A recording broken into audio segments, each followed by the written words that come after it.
Covid 19 और इससे जुड़ी कई ऐसी चीजें हैं जो हर महीने, हर हफ्ते, हर दिन हमें एक नया सरप्राइज देते हैं। कुछ ना कुछ नया आता है, नई गाइडलाइंस आती हैं और नए सवाल भी हमारे मन में आते हैं। और उन सवालों के लिए इंटरनेट पर कभी भी मत जाइए, जाइए एक मेडिकल एक्सपर्ट के पास जो अपने एक्सपीरियंस से उन सवालों के जवाब देने वाले हैं। मेरा नाम है अरुण सिंह। बनेगा स्वस्थ इंडिया का यही प्रयास रहता है कि मेडिकल एक्सपर्ट्स आपके सवालों के जवाब दें। पिछली कई वीडियोस में हमने आपको कहा कि आप अपने सवाल हमें लिखकर भेज सकते हैं। आप ही के सवालों को आज मैं पूछने वाला हूं डॉक्टर अरविंद कुमार से। He is chairman of institute of chest surgery, Medanta hospital. A very warm welcome sir. Before I get on to questions that we've got from audience, I have two questions and I want to begin with ivermectin. It's not only has started a debate in the medical world but also political world. But ivermectin, is it the new hydroxychloroquine? Because अब हर कोई ये सोच रहा है कि ये miracle drug है, लेकिन कहा जा रहा है बहुत कम डेटा है और नहीं कहा जा सकता कि इस वक्त ये मिरेकल ड्रग है। So what are your thoughts on it? Arun ji, पहले तो आपके सभी दर्शकों को मेरा सादर नमस्कार और इस शो के लिए बहुत बहुत धन्यवाद एनडीटीवी का। जो आइवरमेक्टिन का आपने कहा कि मेडिकल डिस्कशन और पॉलिटिकल डिस्कशन दोनों हो रहे हैं, तो मैं पॉलिटिकल डिस्कशन को तो अलग रखूंगा क्योंकि वो मेरी फील्ड नहीं है। मैं आपको मेडिकल पार्ट का जवाब दूंगा कि आइवरमेक्टिन कभी भी एक मैजिकल बुलेट के रूप में नहीं प्रोजेक्ट हुई थी। जब से इसका यूज सजेस्ट किया गया था वो कुछ इन वाइट्रो स्टडीज पे बेस्ड था। इन वाइट्रो स्टडीज क्या होती हैं कि आप पेशेंट की बॉडी के अंदर नहीं, लेबोरेटरी सेटिंग में कुछ टेस्टिंग करो, जहां पर इस वायरस को जब इस आइवरमेक्टिन के घोल में एक्सपोज किया गया था तो यह देखा गया था कि वायरस का जो रेप्लिकेशन है बहुत स्लो हो जाता है। ये ऑस्ट्रेलिया में रिसर्च हुई थी जिसके बेसिस पे यह हुआ था कि ये कहीं ना कहीं हमें वायरस की ग्रोथ को रोकने में और उनको सेल्स को इनफिल्ट्रेट करने में, उसको रोकने में मदद करेगा। जो ट्रायल्स हुए डब्ल्यूएचओ के अंडर में, उसमें ये चीज बड़ी क्लियर कट बेनिफिट के रूप में उभर के नहीं आई।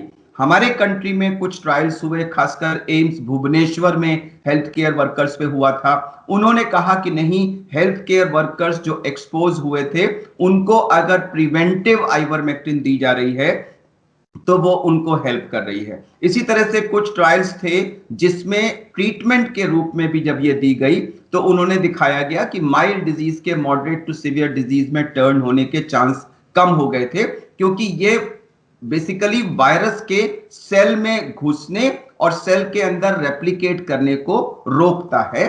तो ये डिजीज की सिवियरिटी कम कर सकता है, वायरस का जो शरीर में रहने का समय है वो कम कर सकता है, तो ये हेल्प कर सकता है। लेकिन ये सारी की सारी एविडेंस कभी भी इतनी सॉलिड नहीं थी कि उसको as a standard of care किया जाए रिकमेंड, और इसीलिए उस पर कंफ्यूजन चलता रहा और वो आज भी है। लेकिन अगर आप देखेंगे कि एम्स आईसीएमआर ने जो गाइडलाइंस दी थी, जिसका लेटेस्ट वर्जन 17 मई को आया है, उससे पहले 3 मई को आया था, उससे पहले अप्रैल में आया था, उन सब में माइल्ड डिजीज में आइवरमेक्टिन को अभी भी रिकमेंड किया जा रहा है। हालांकि लिखा है कि ये वीक एविडेंस है। कई स्टेट्स हैं, जैसे यूपी था, गोवा था और भी कुछ स्टेट्स थे, जिन्होंने अपनी पूरी पूरी पॉपुलेशन को एक समय पर यह प्रिवेंटिव हफ्ते में एक बार एक टैबलेट लेने के लिए रिकमेंड किया गया था। तो मेडिकली मैं ये कहूंगा कि एविडेंस इसके फायदे की थोड़ी है, लेकिन वो वीक एविडेंस है। और दूसरी चीज ये है कि ये कोई एक्सपेंसिव मेडिसिन नहीं है और फॉर्चुनेटली इसके साइड इफेक्ट्स बहुत कम हैं। तो इसलिए मैं थोड़ा सा इसके फेवर में हूं कि जब थोड़े बहुत पॉसिबल बेनिफिट्स हैं, नुकसान नहीं है, खर्चा नहीं है, तो जब हमारे पास वैसे ही कोविड को ट्रीट करने की साधन इतने सीमित हैं, तो जो भी थोड़ा बहुत बेनिफिट है अगर उसको ले लिया जाए तो उसमें नुकसान क्या है? एक मेजर डिफरेंस है हाइड्रोक्सीक्लोरोक्विन और इसमें, क्योंकि जैसा हम पहले भी डिस्कस कर रहे थे, एचसीक्यू के साइड इफेक्ट्स बहुत स्ट्रांग हैं और ज्यादा हैं। एचसीक्यू के जो खासकर से जो ओल्डर पॉपुलेशन है उसमें कार्डियक साइड इफेक्ट्स हैं जो कभी कभी सीरियस भी हो सकते हैं। उस हिसाब से आइवरमेक्टिन सेफ्टी प्रोफाइल में कहीं बेटर परफॉर्म करती है। चलिए सर, अब इससे पहले अगेन जैसे मैंने कहा मेरे दो सवाल हैं, एक आखिरी सवाल मेरी तरफ से और है वो है एंटीबायोटिक्स के ऊपर। चाहे वो डोक्सीसाइक्लिन हो, अजिथ्रोमाइसिन हो, अमोक्सिसिलिन हो, तीनों बहुत ज्यादा पॉपुलर हैं। क्या आप इन्हें रेकमेंड करेंगे कोविड-19 की ट्रीटमेंट के लिए और कितने ये जरूरी हैं? अरुण जी, कोविड-19 एक वायरल इन्फेक्शन है। एंटीबायोटिक्स वो मेडिसिन हैं जो बैक्टीरिया के खिलाफ एक्ट करती हैं। एंटीबायोटिक्स का वायरस की ग्रोथ पर जीरो इफेक्ट होता है।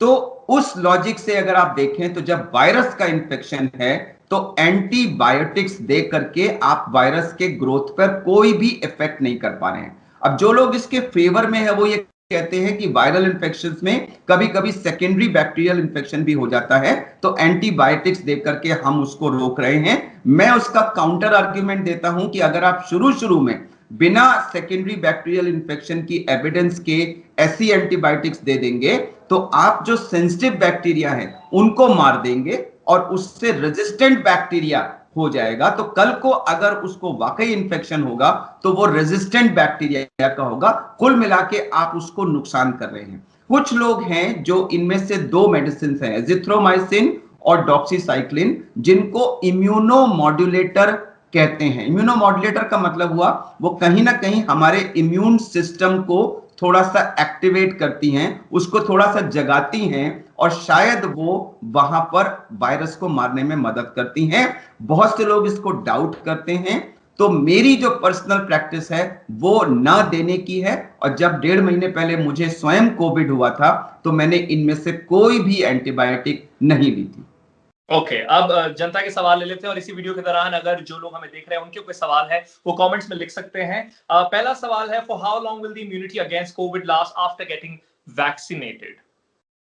देखिए, ये मैं इसके साथ साथ एक और चीज भी आंसर कर दूंगा। How long will the Covid immunity last after getting a Covid infection, क्योंकि ये भी तो क्वेश्चन है कि मुझको कोविड हो गया, अब मेरे बॉडी में एंटीबॉडीज बन गई, अब मैं कितने दिनों तक मुझे दोबारा नहीं हो सकता। और उसी का पार्ट 2 है कि मैंने वैक्सीनेशन ले लिया, अब मुझे क्योंकि दोनों ही सेम काम कर रहे हैं कि आपके बॉडी में एंटीबॉडीज बना रहे हैं, एक इन्फेक्शन के द्वारा और दूसरा वैक्सीनेशन के द्वारा। तो अरुण जी, जो अभी करंट एविडेंस है उसमें जैसे कोविड इन्फेक्शन के बाद अब ये हो गया है कि 3 महीने तक तो हमारे शरीर में एंटीबॉडीज होती हैं। और इसीलिए आपने देखा होगा कि कल जो हमारी गाइडलाइंस वैक्सीनेशन की रिवाइज हुई हैं उसमें इस समय जो कोविड इन्फेक्शन के बाद कितने दिन के बाद वैक्सीन लें, अब उसमें 3 महीने का समय कर दिया गया है। तो 3 महीने तक तो कोविड इन्फेक्शन के बाद एंटीबॉडीज रहती हैं और शायद वो 6 महीने तक भी रहती हैं। इसी तरह से कोविड वैक्सीनेशन के बाद जो आज का विश्वास किया जाता है कि कम से कम 6 महीने तक तो ये एंटीबॉडीज होंगी। उसके बाद इनका लेवल कितना रहेगा, कितने लोगों में ये फिर भी इफेक्टिव लेवल पर रहेंगी, कितने लोगों में ये कम हो जाएंगी, और इसी का पार्ट 2 आता है कि अगर कम हो जाएंगी तो क्या उसके लिए हमें 6 महीने पे एक बूस्टर डोज देने की जरूरत होगी। ये सब सवाल ऐसे हैं जिनका आंसर भविष्य के गर्भ में छुपा हुआ है। अगले 2-3 महीनों में हमें इन सवालों के जवाब मिल जाएंगे। Okay, will vaccination give me lifetime immunity against COVID-19? You've answered this.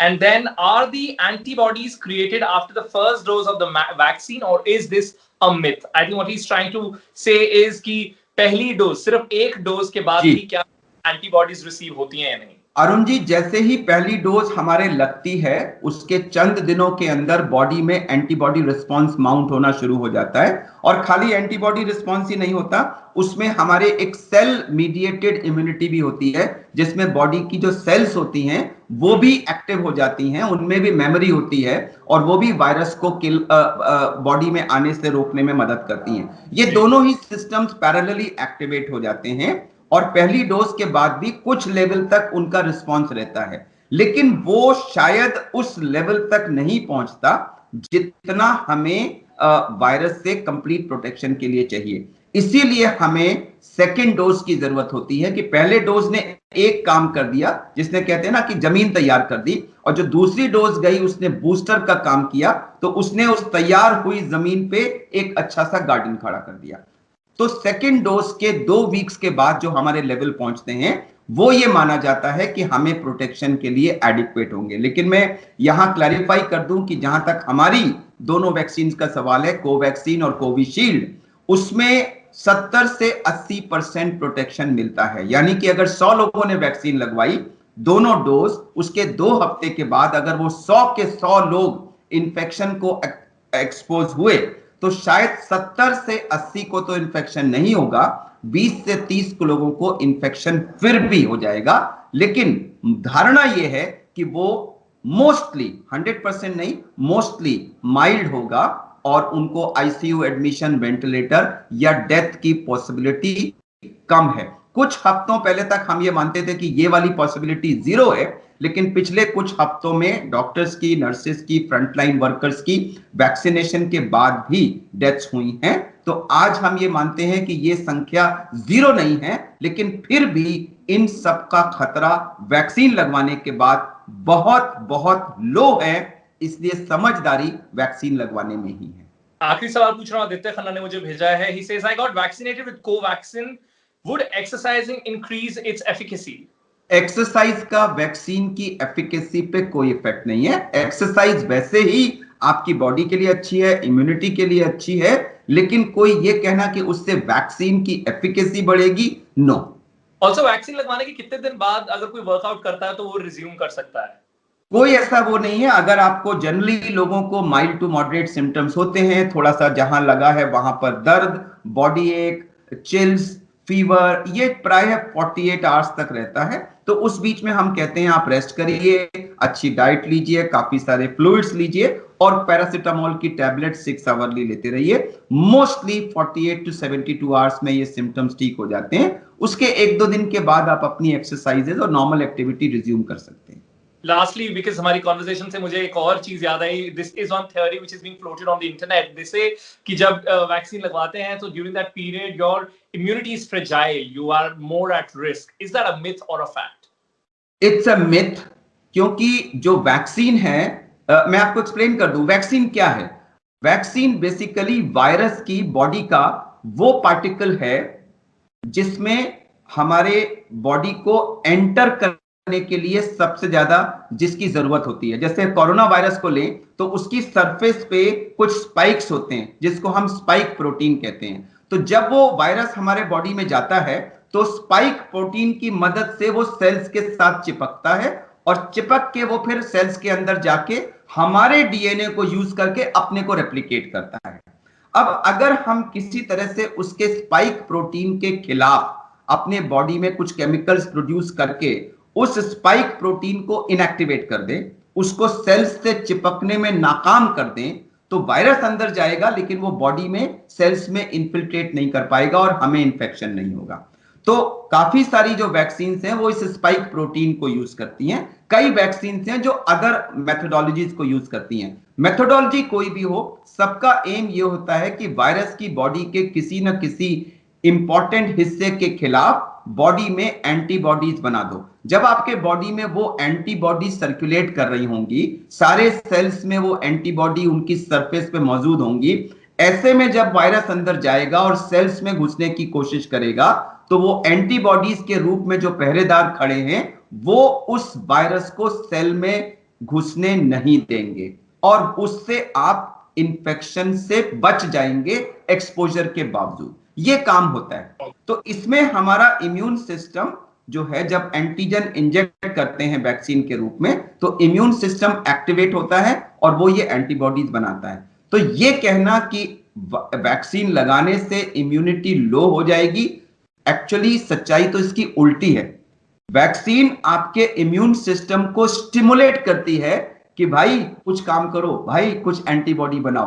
तो actually the system is getting activated and not suppressed. तो वैक्सीन के बारे में भी बहुत से लोगों में थोड़ा सा ये भ्रम है कि अभी कल कुछ गाइडलाइंस चेंज हो गई हैं तो उससे चेंज होने से क्या हुआ है।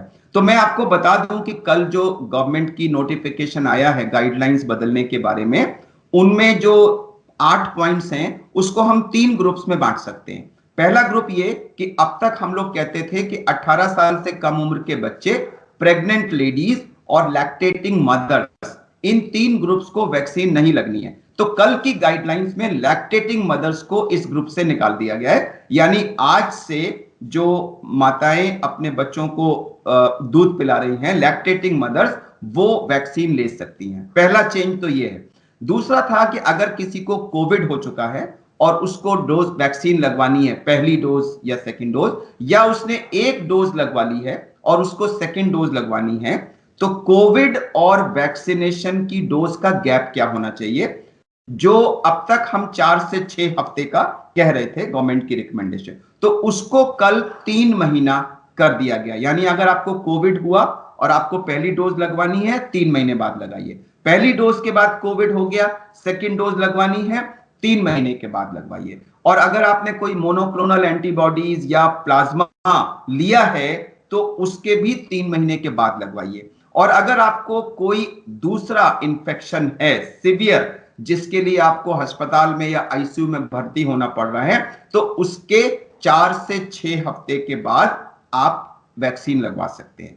तो ये तो था सेकंड ग्रुप जिसमें चेंजेस आए हैं। और एक और उन्होंने चीज क्लैरिफाई कर दी है कि कोई ब्लड डोनेशन कब कर सकता है। तो अगर आपको कोविड हुआ है तो आप आरटीपीसीआर नेगेटिव होने के 2 हफ्ते के बाद अगर चाहें तो ब्लड डोनेट कर सकते हैं। तो ये 3 ग्रुप्स हैं जिसकी कुछ मॉडिफिकेशंस कल आई हैं। बाकी सब कुछ जो इंडिकेशंस वगैरह थे वो सब वैसे के वैसे ही हैं। बहुत सर, ये आपने खास पॉइंट जो वो भी हमारे साथ शेयर किए। So this is doctor Arvind Kumar in all his glory. मेरा नाम है Arun Singh. Time for me to sign off. देखते रहिए बनेगा स्वस्थ इंडिया।